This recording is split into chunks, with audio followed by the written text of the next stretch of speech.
Welcome to another edition of Reflection here at Hidden Well Farms. I'm glad that you've joined me tonight. I will be reading from the book of Proverbs, chapter 11, and it says, verse number 2, "When pride cometh, then cometh shame, but with the lowly is wisdom." Now, I'm going to admit something to you that is so hard for a lot of people to admit. I don't know everything. I know what you're thinking. You sure? You seem like you know everything. My fire's decided to smoke me here. Okay, no more smoke. Now you might be surprised to think that I don't know everything, and you're probably amazed right now that I would even admit that. But it's true. I don't know everything. Oh my heavens, there have been so many times that I have embarrassed myself with incomplete comprehension. But when you go into a situation, I've always been amazed at some of the things that my clients will come up with, things that they've heard and things that they have brought into my practice. But there have been a few times that my clients have brought me some knowledge that I didn't know, that I was totally flabbergasted by, just absolutely devastated by how much more that they knew than I did. So when I was practicing in Arkansas, I had a fellow bring me a cow.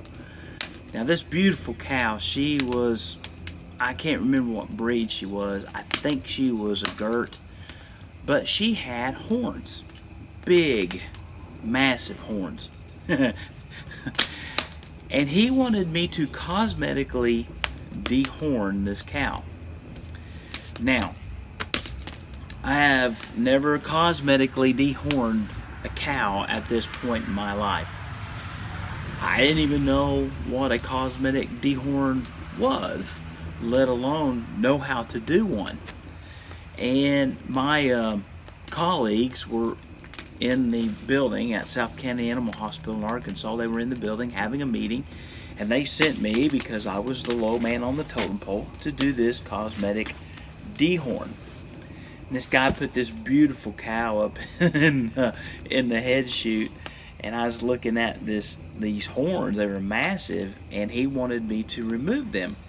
So I started questioning him. I was like, well, how big do you want the hole and all this kind of stuff? And he's like, you don't understand. I want to show her, and I want her cosmetically dehorned.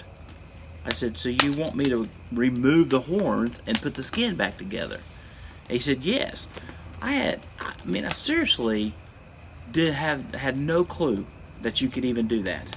Yeah, I had been to veterinary school, been in large animal, things. I've been around a lot of that stuff. I'd never heard of a cosmetic dehorn in such a way. And so I took a bottle of lidocaine, and I guess I numbed every nerve that I could find on that cow. I did ring blocks. I did facial blocks. I did blocks behind the neck. I wanted this cow nice and sedate if I was going to cut this big old horn off. And it was going to be bloody, so I knew I was going to have to get in there and dig around a lot of arteries and stuff. And so I began, I clipped the head, and I did all the prep, and I washed it up and all this kind of stuff.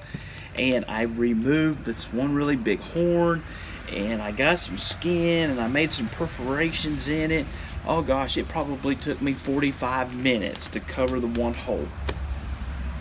When I got that whole thing done, that farmer was standing there looking at me with his head cocked, and he had that look on his face. And you could just feel the tension. You could just feel what was going on. And so I looked at him, and I was like, how do you like that? Real positive, like, how do you like that? I was expecting, why, I don't know. I could tell he was angst, but I was expecting something good to come back, He says, that is the worst thing I've ever seen. That is terrible. My 5-year-old daughter could do better than that. I was like, I'm sorry. Would you like to do it? He come over, he grabbed the scalpel from my hand, and he grabbed the dehorning thing. And that old man, he cut around that thing. He cut down the side of its thing to its ear. He peeled the skin back. He took these things and he cut big old holes out of the skull. And then he went back and redid my side. And then I handed him some suture material, and I was standing there, and he sewed the whole thing back up. And he had the prettiest little smooth groove that went up to the top of this cow's head and come back down the other side. And she looked perfect. And he stood back, he handed me all that kind of stuff. He said, now that's how you cosmetically dehorn a cow.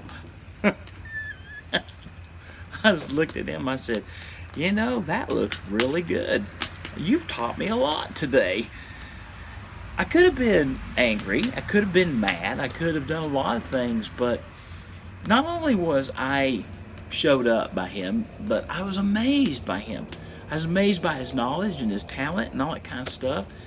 And the worst thing that could ever happen at that particular moment, Dr. Miller come out and he saw what I'd done. He says, dang, Keaton, that looks great. And I was like, no, don't say anything more. Man, I didn't know you could do a cosmetic dehorn like that. Where'd you get all them skills? And I turned around and that farmer's face was as red as meat. I finally told him, I said, I didn't do the work, man. He did all the work. He's the one that did it. He didn't believe me. He says, well, I'm sure you had a lot to do with it. And I'm like, no, I really did, and he did it all. They loaded him up on the thing. He came around front to pay the bill, and I went and got the boss who owned the practice, and I said, you know, I numbed it up, but he did all the work because I didn't know what I was doing. And this blank look of just total disbelief was on Dr. Smith's face. That was my boss, Dr. Smith. He's like, what do you mean he did all the work? And I was trying to explain to him stuff like that. But there was just such a disconnect, you know, that there's no way this farmer. And I said, yes, he cut the head, he made it right, he sewed it all up. I had no idea what I was doing, and he seemed like he's doing a good job. So I just let him do it. I think we charged him for a bottle of Lidocaine and maybe $10 for using our stuff. I can't remember, but anyway. You know, everybody in the clinic was just like so embarrassed for me. And they were just so distraught that, you know, about my feelings. And I kept telling them, I said, guys, it's all right. I didn't know. He did know. And I gained a lot of wisdom that day because after he did that, the next cosmetic dehorning that came in, I mean, it was beautiful. And I took all that knowledge that he gave me that day, and it wasn't a veterinarian who taught me how to do that. It was a farmer that had seen it a million different times and had experience in it, and he taught me how to do cosmetic dehorns. So it'd been very easy for me to get my cackles up and be all offended and stuff like that. But sometimes the best place to gain wisdom and the best place to gain favor, and sometimes the best way to come out of the decision, is to be the lowly person and realize sometimes we just don't know it all, and we need to take a step back and let other people teach us. God bless y'all. Have a blessed evening.